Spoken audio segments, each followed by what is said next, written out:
আমি যদি অবশ্যই। বলি ক্লার্কশিপ, সেক্ষেত্রে আমার কাগজ হাতে নিয়ে, যে কোনো কাগজ হাতে নিয়ে প্রথম কি করে কি পড়া উচিত কাগজ থেকে?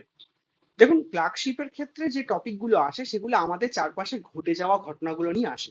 এবং বিগত বছরে দেখা গেছে যে মানে সম্পাদকীয় প্রতিবেদন প্রায় আসেনি বললেই চলে।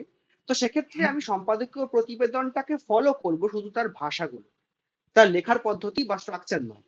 কিন্তু আমি হুম, ফলো যেটা করবো সেটা হচ্ছে সংবাদপত্র প্রতিবেদন। প্রচুর ছোটখাটো খবর থাকে যে কোথাও একটা দুর্ঘটনা ঘটেছে। কোথাও হুম, একটা মানে বোট ক্যাপসাইজ হয়েছে। কিংবা কোথাও হয়তো একটা শিবির, রক্তদান শিবির বা অঙ্গ প্রতিস্থাপন সংক্রান্ত সচেতনতা শিবির হচ্ছে।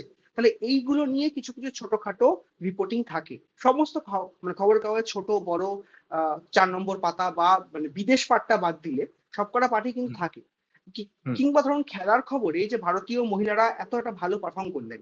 এটা ১ম হুম, পাতায় আছে, খেলার পাতায় আছে। মানে মোদ্দা কথা লেখার থেকে আমাকে রিপোর্ট রাইটিং থেকে বুঝতে হবে যে আমার লেখক কি বলছেন, মানে ঘটনাটা ব্যাখ্যা করছেন কিভাবে। মানে অতিরঞ্জন নয়, কিন্তু এক্সাক্ট ঘটনাটা অল্প কথায় ব্যাখ্যা করা।